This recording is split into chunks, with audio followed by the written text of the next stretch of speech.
ரொம்ப நாளா வீட்டுல ஸ்பீக்கர் ஓடாம இருந்துச்சுன்னு வச்சுக்கோங்களேன், அதை தூக்கி வெளியில போட்டுடணும். ஒரு வேளை வெளியில போடலன்னா எப்ப பார்த்தாலும் கத்திக்கிட்டே இருக்கும்.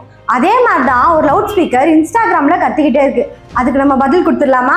வாங்க வீடியோக்குள்ள போலாம். திருச்சி கிழக்குல மக்கள்லாம் வந்து கள்ள ஓட்டு போடுறாங்க, அதுவும் டிஎம்கேவை சேர்ந்தவங்க கள்ள ஓட்டு போடுறாங்க அப்படின்னு சொல்லிட்டு தாவேக்காரங்களாம் சொல்லிட்டு இருந்தாங்க. அதே மாதிரிதான் அங்க இருந்த மக்கள் பல பேரும் சொல்லி போராட்டத்திலாம் ஈடுபட்டாங்க. அதுக்கு லவுட் ஸ்பீக்கர் என்ன தெரியுமா சொல்லியிருக்காங்க? யார் என்ன பண்ணாலும் திமுக மேலதான் பழி போட்டுருவீங்களா? எப்ப பார்த்தாலும் உங்களுக்கு திமுக தான் கண்ணுக்கு தெரியுவாங்களா? ஒரு ஜுரம் வந்துச்சுன்னா திமுக, மழை பெஞ்சதுன்னா திமுக, இடிச்சுதுன்னா திமுக, எல்லாத்துக்கும் திமுக தான் உங்களுக்கு கண்ணுக்கு தெரிவாங்களா அப்படின்ற மாதிரி லவுட் ஸ்பீக்கர் பேசியிருந்தாங்க. தஞ்சாவூர்ல திமுக கார் ஒருத்தர் தாவேகா நபரை வெட்டியிருந்தாரு, அவங்க ஒய்ஃபையும் சேர்த்து வெட்டியிருந்தாரு. அதே மாதிரிதான் அதே தஞ்சாவூர்ல என்டிகே வேட்பாளர் ஒருத்தவங்கள உதச்சு கீழே தள்ளி விட்டு இருந்தாங்க. அது சமூக வலைத்தளத்துல பெரிய பேசும் பொருளாவே ஆச்சு. இதுக்கெல்லாம் திமுக காரணம் இல்லையா? திமுக காரணமா இருந்தா திமுகவை தானே சொல்ல முடியும். அதே மாதிரிதானே மக்கள்லாம் சொல்லிட்டு இருக்காங்க. அங்கதான் திருச்சி கிழக்குல என்ன நடந்திருக்கு அப்படின்னு பாத்தீங்கன்னா, ஓட்டு போடுற இடத்துல அந்த பாக்ஸ்ல வந்து பேட்டரி இருக்கும். அந்த பேட்டரி ஒரு வேளை எடுக்க மறந்துட்டாங்கன்னா அது வெடிக்கிறதுக்கு கூட வாய்ப்பு இருக்கு. இதோட பொறுப்பெல்லாம் எலெக்ஷன் கமிஷனை தான் சேரும். ஆனா எலெக்ஷன் கமிஷன் இதை ஒழுங்கா பண்ணல. எவ்வளவோ செலவு பண்ணி ஓட்டு போடணும் மக்கள்லாம் அப்படின்னு சொல்லிட்டு எலெக்ஷன் நடத்துறாங்க. ஆனா அந்த எலெக்ஷனை ஒழுங்கா மெயின்டைன் பண்றாங்களா கேட்டீங்கன்னா ஒழுங்கா மெயின்டைன் பண்றது இல்ல. அதுல ஒரு பங்கு தான் இதுவும். பேட்டரி எடுக்காம விட்டதுனாலேயே அங்க பெரிய பிரச்சனை ஆயிருக்கு. இதை திமுகவினர் வந்து போய் கேட்க காணோம். அவங்க உள்ள நின்றுட்டு ஏதோ ஒன்று பண்ணிட்டு இருந்திருக்காங்க. இதை தாவேக்கா பார்த்துட்டு நீங்க கள்ள ஓட்டு தானே போடுறீங்க அப்படின்ற மாதிரி கேட்டிருக்காங்க. தாவேக்காவை சேர்ந்தவங்க கேட்டது மக்களுக்கெல்லாம் தப்பாவே படலை. ஏன்னா மக்கள் பல பேரும் வந்து அங்க குரல் கொடுத்து நின்று இருக்காங்க. திமுக வந்து அங்க கேள்வி கேட்டிருக்கோம் இல்லையா? அந்த லவுட் ஸ்பீக்கர் என்ன சொல்றாங்கன்னா, பேட்டரி எடுக்கிறது நல்லது தானே, எடுக்க தானே செய்யணும், அவங்க மேல தப்புன்னு சொல்லிட்டு அவங்க சைலண்டா இருந்தாங்கன்னு சொல்றாங்க. அப்ப தப்பு செஞ்சாங்கன்னு தெரியுது. திமுகவினர் கேட்டிருக்கணும்ல, ஆனா அவங்க கேட்கவே இல்லை.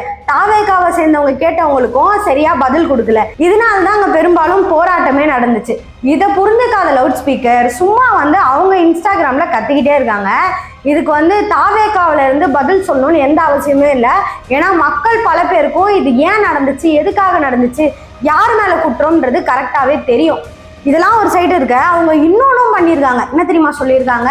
பாஜக தான் இதுக்கு காரணம், பாஜக வந்து இந்த மாதிரிலாம் பண்ணுவாங்க, அவங்கள வந்து பாக்குறதுக்காக திமுகவினர்லாம் அலர்ட்டா இருந்தோம் அப்படின்னு சொல்றாங்க. திமுகவினர்லாம் அலர்ட்டா இருந்தா அந்த ஒரு தப்பே நடந்திருக்காது இல்லையா? ஒருவேளை நீங்க வந்து பேட்டரி எடுக்கிறதா இருந்தாலுமே எல்லா கட்சிக்காரங்களையும் கூப்பிட்டு தான் எடுத்திருக்கணும். 1 மணியா இருந்தாலும் சரி, 2 மணியா இருந்தாலும் சரி, எல்லாரும் அவங்க நின்று இருந்தாங்கன்னா எல்லாரையும் கூப்பிட்டுருக்கோம்ல. ஏன் திமுகவை மட்டும் உள்ள கூப்பிட்டு வந்து இந்த மாதிரி பாக்ஸ்ல இருந்து பேட்டரியை தனியா எடுத்து வச்சிங்க அப்படின்றது பல பேருக்கும் கேள்வி. ஒண்ணு இவங்க மேல தப்பு இருக்கிறத இவங்க ஒத்துக்கணும், இல்லைன்னா வந்து இதை வந்து பேசாமலே விட்டுறணும். இன்னொருத்தவங்க மேல திருப்பி விடக்கூடாது.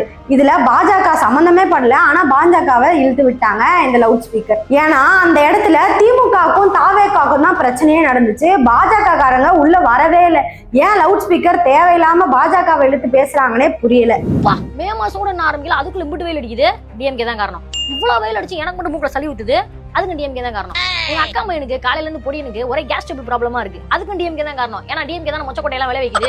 யாரா நீங்களா, எங்க இருந்துடா வந்திருக்கீங்க? அதாவது தோத்து போயிடும்னு தெரிஞ்சு முன்னாடியே பாயிண்ட் எடுத்து வைக்கிறாங்க. யார தெரியாதவனுக்கு தெருக்கோடல்ன்ற மாதிரி வேற ஏதாவது சாக்க சொல்லி எஸ்கேப் ஆயிடலாம் அப்படின்னு சொல்லிட்டு டிஎம்கே கள்ள ஓட்டு போட்டுருச்சு, கள்ள ஓட்டு போட்டு தான் டிஎம்கே ஜெயிக்குது, இந்த பொழப்புக்கு எதுக்கு டிஎம்கே இப்படி தெரியும் விளையும் சொல்லியுமா அப்படின்னு பேசிட்டு இருக்காங்க. திருச்சி கிழக்கு தொகுதியில டிஎம்கே கள்ள ஓட்டு போட்டுருச்சு அப்படின்னு சொல்லிட்டு ஒரு பெரிய பிரச்சனையை கிளப்பிட்டு இருப்பாங்க. சோஷியல் மீடியால நீங்க எல்லாருமே பாத்திருப்பீங்க.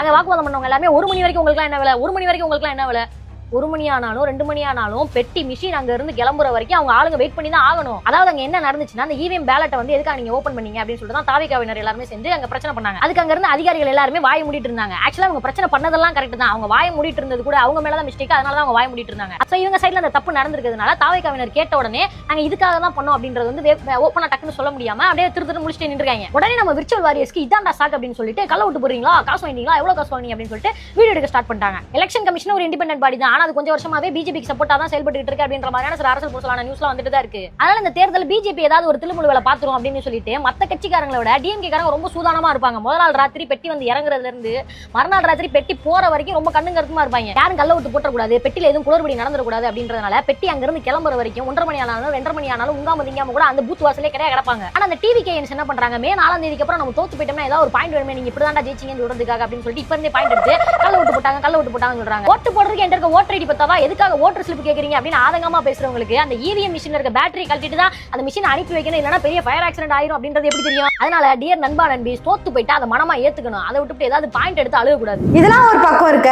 இன்னொரு பக்கம் என்ன சோஷியல் மீடியால வைரலா போயிட்டு இருக்கு அப்படின்னு பாத்தீங்கன்னா, இது வரைக்கும் கொஞ்சம் பசங்கலாம் வந்து விஜய்க்காக வீடியோ எல்லாம் போட்டுட்டு இருந்தாங்க. ஆரம்பத்துல இது வந்து ஒரு ஜாலியா போனாலும் இப்போ அது வந்து பெரிய பேசும் பொருளா இருக்கு. ஏன்னா சின்ன பசங்கள்ல இருந்து பெரியவங்க வரைக்கும் என்ன பேசுறாங்கன்னா, விஜய் வந்து ஜெயிக்காம இருந்தாருன்னா நான் அது பண்ணிப்பேன் இது பண்ணிப்பேன்னு சொல்லக்கூடாதெல்லாம் சொல்லிட்டு இருக்காங்க.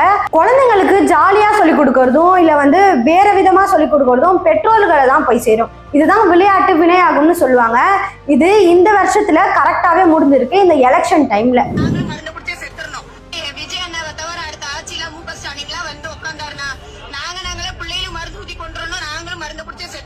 தாவேகா தொண்டர்கள் பண்றது எல்லாமே விஜயை தான் போய் சேருது.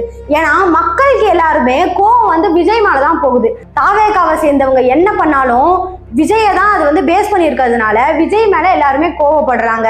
இதெல்லாம் இன்னொரு பக்கம் இருக்க, சோசியல் மீடியால கொஞ்ச நாள் முன்னாடி வரைக்குமே எல்லாருமே எலெக்ஷனை பத்தி தான் பேசி வீடியோலாம் போட்டுட்டு இருந்தாங்க. இப்போ அது கொஞ்சம் கொஞ்சமா ட்ரெண்டுக்கு ஏற்ற மாதிரி மாறுதான்.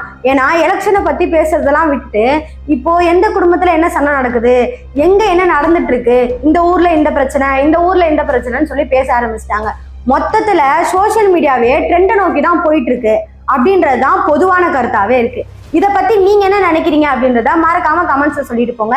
இதே மாதிரி நிறைய தகவலை தெரிஞ்சுக்க சிகப்பு நாடா சேனலை சப்ஸ்கிரைப் பண்ணி வச்சுக்கோங்க.